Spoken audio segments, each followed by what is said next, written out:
Tell you a little bit about the Company of Military Historians. It's an organization I'm very proud to be a member of. Now, about myself, when I was a teenager in grade school, I started to become interested in military history. But back then, there weren't a lot of resources. There was no internet, there was no Google. About the only place to get information was the library or a subscription to Civil War Times magazine. And that was fine, but it wasn't enough. It was a little later that I heard about the Company of Military Historians, but my impression was that it was more or less a professional organization and you had to have a sponsor to become a member, and I just didn't think I'd fit in.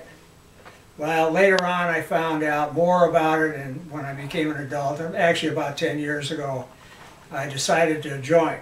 So I joined the company. I became a member of the Chesapeake chapter here in Northern Virginia and Maryland, and got to meet some really great people. And I found out that the organization is a lot more fun than I ever thought it could be.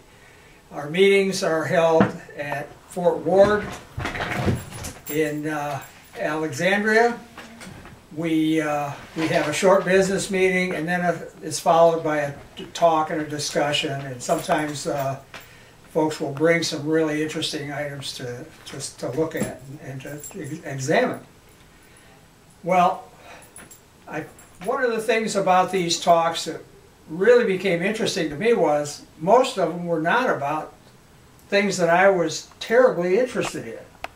I mean, my specialty is military weaponry of the Civil War and pre-Civil War era. But people started bringing in things relating to World War I and World War II and the Mexican War, all these different eras, and they were very interesting. So I started to branch out in my own collecting, and I've added a few things that never would have fit in my collection before, and I just love them. They're a lot of fun to collect and to find and to research. Some of the benefits of being a member of the company, of course there's the annual meeting, which is just a tremendous forum to meet a lot of really great people, a lot of expertise, get a lot of information. But also at our local chapter level, there's a lot to see and do. We've been on a number of field trips. We've gone to Fort Washington, we've gone to the Marine Corps Museum, we've been to Annapolis, been to a lot of great places. And in fact, one of the ones recently that I had gone to with the chapter was the Washington Navy Yard Museum.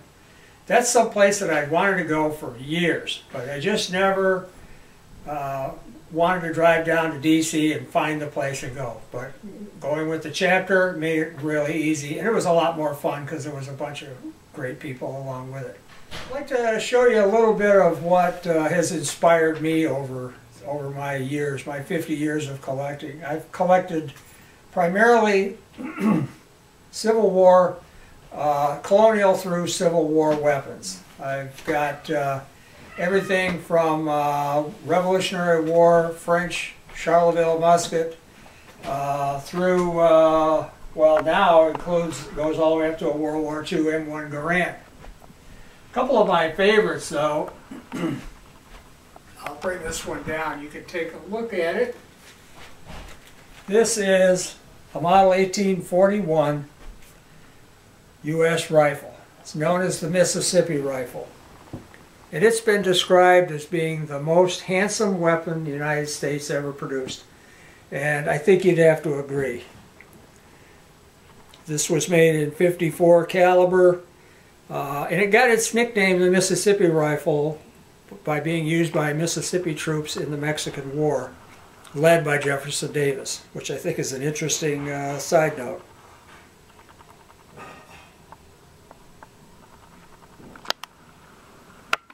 I'm going to turn a little bit towards us, turn it upright. Thank you.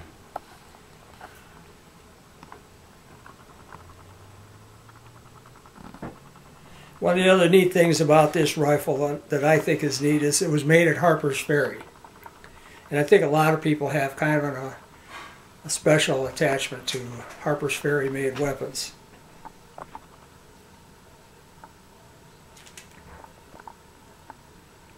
Okay.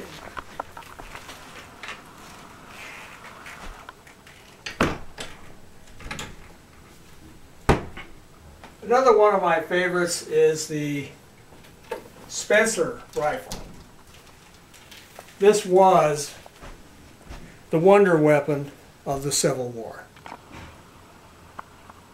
Not the Henry rifle, the Spencer. The Spencer carried 7 rounds in a magazine in the buttstock. The cartridges were protected from being damaged or become dirty.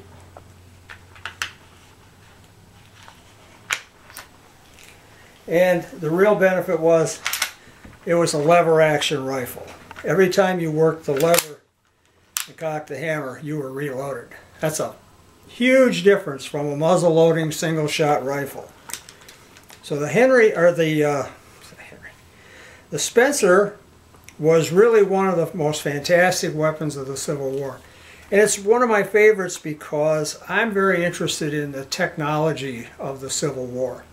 Just like the technology of warfare today is very, very important and interesting. The technology of the Civil War was extremely interesting to me. The fact that they could make these rifles on the somewhat rudimentary machines that they had at that time, and these were built in a converted piano factory. So it's pretty amazing the effort that they put into these to make this weapon happen.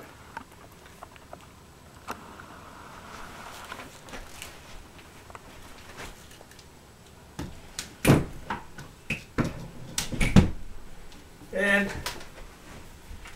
another one that I think is really fascinating, it wasn't used very much in the Civil War, but this is the green rifle. This is a percussion black powder rifle. The hammer was located underneath the barrel, and instead of being a muzzle loader, it was a bolt action. This was the first bolt action weapon used by American forces in combat. It still was a black powder, lead musket ball weapon, but it was very, very innovative. In fact, it was so modern that most of the people that came in contact with this had no concept of what it was or how to operate it or how to use it. The federal government bought 900 of these, and most of them sat out the war in a government storehouse. But it's a very interesting weapon, very interesting concept, and one that was far ahead of its time.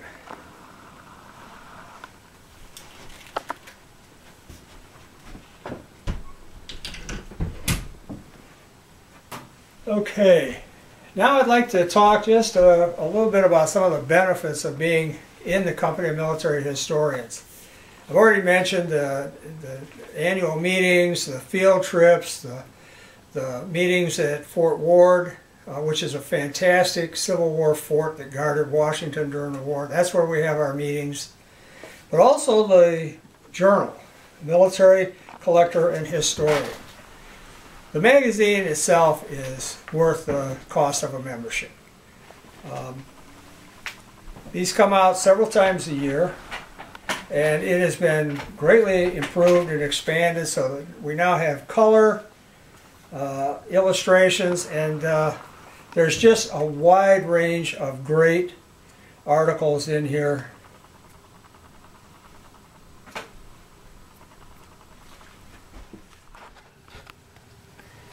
Okay, here's a copy of the Journal of the Company of Military Historians, something I enjoy very much. And as you can see, the quality is very good with the color and the variety of text. This article is on the Civil War Confederate flags. Here's an article on 3 special American Expeditionary Force shooting prizes. and some of the medals that were given out for shooting. World War I, right? World War I, right. Lincoln and Gettysburg, a study of America's most forceful commander-in-chief. This is an article about the Argentine field rations during the Falklands War, 1982. Pretty recent. Yeah, I bet a lot of people remember that very vividly, and it's really interesting to read an article like this because you just won't get this kind of information anywhere else. And somebody went to a lot of trouble to research all this.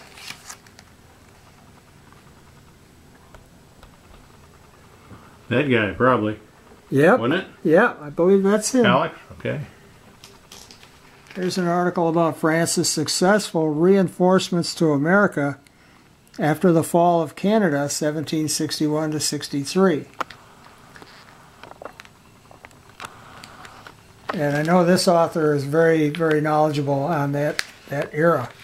Chartrand, he's famous. Yeah. And it's complete with some wonderful color plates showing the uniforms of the soldiers who participated in that. Oh, that is colorful. These plates are very valuable, especially to people who maybe paint miniature soldiers or are just interested in finding out what exactly people wore and what it was that it looked like at that time. Very colorful.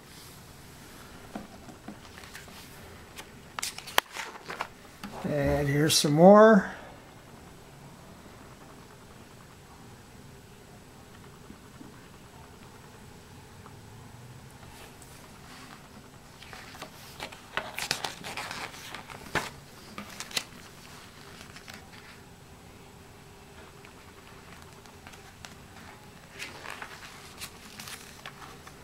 Some of the flags and things like that are very interesting.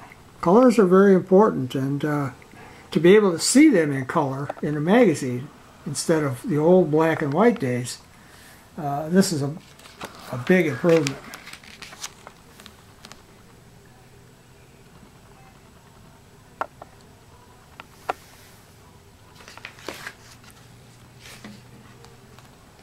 Who's that fellow with the miniature portrait there? This was surgeon's mate John Frederick Heilmann, 1753 to 1816. And this is a miniature portrait, and I believe it's done on ivory.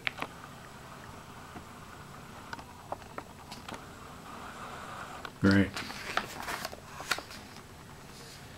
This is the back of it? Yes, this is the back of it, right.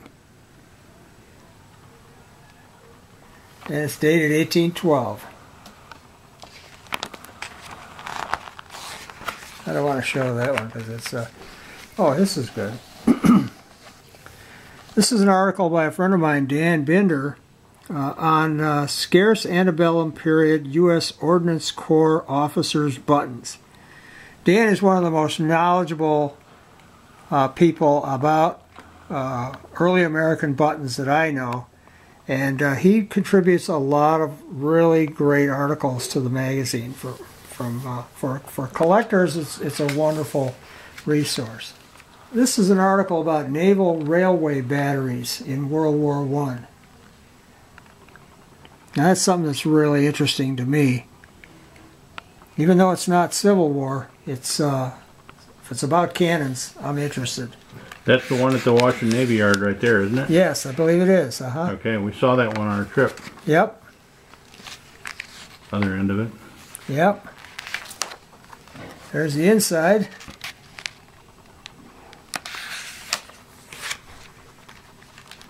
Some of the participants. Is Admiral Plunkett on there? Yes, this is Admiral Plunkett right here. You know how he got his name, don't you? No. He used to plunk it right in the middle of the enemy. Okay. Okay, great original photographs from the period showing the gun in use. Oh yeah, this is a great article too. The W. Greener, British gunmaker. These were some of the finest weapons that were around at the time. Very high quality and very special rifled barrels that made them very, very accurate.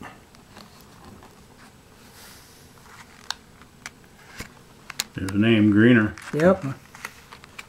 If you find one of these, you're a lucky collector. And this is the stock marking. Mm-hmm. All right, and then the back cover, which is always a great color. So the front print. cover again. I don't think we got Sure. that mistake. There we go. Military collector and historian. Very good. All right. So definitely join, if for nothing else, to get the journal. Okay. One of the really big benefits to me from becoming a member was learning about other areas of military history other than what I was primarily focused on. For example, a talk on World War I weapons really piqued my interest, and I decided to start collecting World War I weapons. And one that I've just recently acquired is the British Enfield short magazine Lee Enfield rifle, .303 caliber British. This was the basic weapon of the British soldier in World War I. And it's fantastically interesting because it is so different technologically from what America and what Germany were using in World War I. So each one of these pieces, as I add them to my collection, it broadens my overall interest in military history, and I can really appreciate it a lot more. And I wouldn't have gotten interested in this if I hadn't been to one of the company meetings. So, I want you to think about joining the company of military historians. If you're interested in military history from any time period, from pre-colonial through modern, this is the organization where you're going to find other interested people just like yourself who are a lot of fun and like to share their information and their wealth of knowledge with you. And I'm sure you will be able to bring something to the organization yourself. There's something you're interested in, and I can guarantee that somebody else in the company is going to be interested in it as soon as you start talking to them about it. So don't just join for what you can get out of it, but also join for what you can put into it, because it's a two-way street, and everybody will benefit from that. Thank you, Terry. You're welcome.